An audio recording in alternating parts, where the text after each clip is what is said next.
എല്ലാവർക്കും സുഖാണെന്ന് വിശ്വസിക്കുന്നു. നമ്മുടെ സംസ്ഥാനത്ത് വർദ്ധിപ്പിച്ച സാമൂഹ്യ സുരക്ഷ ക്ഷേമ പെൻഷൻ വിതരണം ചെയ്യുന്നതിന് വേണ്ടിയിട്ടുള്ള നടപടി സർക്കാർ ആരംഭിച്ചു. ഈ പെൻഷൻ വിതരണം ചെയ്യുമ്പോൾ ഒരുപാട് ആളുകൾക്ക് ഇനിയും പെൻഷൻ ലഭിക്കുന്നില്ല. 3 വിധത്തിലുള്ള പെൻഷനുകൾ അല്ലെങ്കിൽ 4 വിധത്തിലുള്ള പെൻഷനുകളാണ് ലഭിക്കുന്നത്. അതിലൊന്ന് വാർദ്ധക്യകാല പെൻഷനാണ്. 60 വയസ്സ് കഴിഞ്ഞിട്ടുള്ള ആളുകൾക്കാണ് ഈ ഒരു പെൻഷൻ ലഭിക്കുന്നത്. വാർഷിക വരുമാനം 1 ലക്ഷം രൂപയ്ക്ക് താഴെയാണ് എങ്കിൽ കുടുംബത്തിൽ അത്യാധുനിക സൗകര്യങ്ങൾ അല്ലെങ്കിൽ 2000 സ്ക്വയർ ഫീറ്റിന് മുകളിലുള്ള വീട്, സ്വന്തമായി ആവശ്യത്തിനുള്ള 4 ചക്ര വാഹനം, 2 ഏക്കറിലധികം ഭൂമി, സർക്കാർ അർദ്ധ സർക്കാർ ജീവനക്കാർ, സ്വന്തം റേഷൻ കാർഡിൽ ഇല്ലാതിരിക്കൽ, ഇങ്ങനെയൊക്കെ ഉള്ള ആളാണ് എങ്കിൽ നിങ്ങൾക്കും ഈ ഒരു 1600 ലഭിക്കുന്നതിന് വേണ്ടിയിട്ടുള്ള അർഹതയുണ്ട്. അങ്ങനെയുള്ള ആളുകൾ ഇതുവരെ ആ പെൻഷൻ ലഭിക്കുന്നില്ലെങ്കിൽ അപേക്ഷ സമർപ്പിക്കണം. എല്ലാ മാസവും ലഭിക്കുക 2000 രൂപയാണ്. ആ ഒരു 2000 രൂപയുടെ വിതരണമാണ് നവംബർ മാസം മുതൽ തുടങ്ങുന്നത്.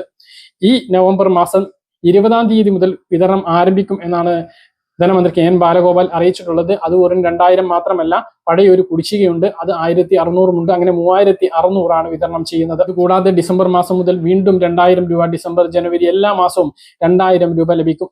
ഈ വാർദ്ധക്യകാല പെൻഷനെ കൂടാതെ വിധവകളായിട്ടുള്ള ആളുകൾ, അതായത് ഭർത്താവ് മരണപ്പെട്ടത് മൂലമോ അല്ലെങ്കിൽ 7 വർഷമായിട്ട് ഭർത്താവിനെ കാണാതായത് മൂലമോ വിധവാ പെൻഷൻ ലഭിക്കുന്നതാണ്. ഇത് മാത്രമല്ല, ഇനി അവിവാഹിത പെൻഷൻ 50 വയസ്സ് കഴിഞ്ഞിട്ടും വിവാഹിതരാകാത്ത ആളുകൾ ഉണ്ട് എങ്കിൽ അവർക്ക് അവിവാഹിത പെൻഷനും ലഭിക്കുന്നതാണ്. ഈ വിധവാ പെൻഷൻ വാങ്ങുന്ന ആളുകളും അവിവാഹിത പെൻഷൻ വാങ്ങുന്ന ആളുകളും എല്ലാ വർഷവും വിവാഹിതയല്ല, പുനർവിവാഹിതയല്ല എന്ന സർട്ടിഫിക്കറ്റ് സമർപ്പിക്കേണ്ടി വരും എന്നുള്ളത് മാത്രമാണ്. എങ്കിലും അവർക്കും എല്ലാ മാസവും ഇനി 2000 ലഭിക്കുന്നതാണ്. ഇനി മറ്റൊന്ന് ഭിന്നശേഷി പെൻഷനാണ്. അവർക്കും ഇത് ഇങ്ങനെ തന്നെയാണ് ലഭിക്കുക. ശേഷിയുള്ള ആളുകൾ ഇനിയും ആ ഒരു പെൻഷൻ ലഭിക്കുന്നില്ല എങ്കിൽ ഇതിനു വേണ്ടിയിട്ട് അപേക്ഷ സമർപ്പിക്കണമെന്ന് ഓർമ്മിപ്പിക്കുകയാണ്. ഇത്രയും ആനുകൂല്യങ്ങൾ നമുക്ക് വരാൻ വേണ്ടി പോവുകയാണ്. എന്തായാലും അടുത്ത പെൻഷൻ വിതരണം 20-ാം തീയതി മുതൽ ആരംഭിക്കും എന്നാണ് ധനമന്ത്രി ഇതിന്റെ അറിയിപ്പിൽ വ്യക്തമാക്കിയിട്ടുള്ളത്. ഇതിന്റെ നടപടിക്രമങ്ങൾ സർക്കാർ ആരംഭിച്ചിട്ടുണ്ട്. 2000 കോടി രൂപ സമാഹരിക്കാൻ വേണ്ടിയിട്ട് സഹകരണ സംഘങ്ങളിൽ നിന്നും 2 കോടി മുതൽ 5 കോടി വരെ പിരിച്ചെടുക്കാൻ തീരുമാനിച്ചിട്ടുണ്ട്.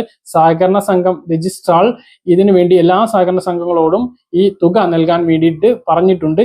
12% പലിശ നൽകാമെന്നാണ് സർക്കാരിന്റെ വാഗ്ദാനം. പക്ഷെ ചില സഹകരണ സംഘങ്ങൾ അതിൽ നിന്നും വിട്ടു നിൽക്കാൻ വേണ്ടി തീരുമാനിച്ചിട്ടുണ്ട്. അവർ ഹൈക്കോടതിയെ സമീപിക്കാനുള്ള ഒരുക്കത്തിലാണ്.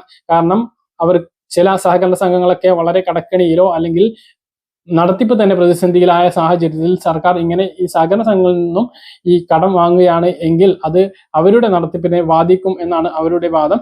അപ്പോൾ 15-ാം തീയതിയെങ്കിലും പണം എത്തിക്കാനാണ് സഹകരണ സംഘം രജിസ്ട്രാർ പറഞ്ഞിട്ടുള്ളത്.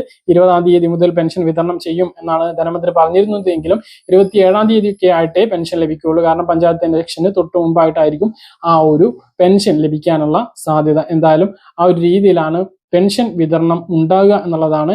എന്തായാലും ഇതുവരെ അപേക്ഷ സമർപ്പിച്ചിട്ടില്ലാത്ത ആളുകളെല്ലാം അപേക്ഷ സമർപ്പിക്കണമെന്ന് കൂടി ഓർമ്മിപ്പിക്കുകയാണ്. പറഞ്ഞ കാര്യങ്ങൾ കൃത്യമായിട്ട് മനസ്സിലാണെന്ന് കരുതുന്നു. ഇതുപോലുള്ള ഇൻഫർമേഷനുകൾക്ക് ഫോളോ ചെയ്യുക, സബ്സ്ക്രൈബ് ചെയ്യുക.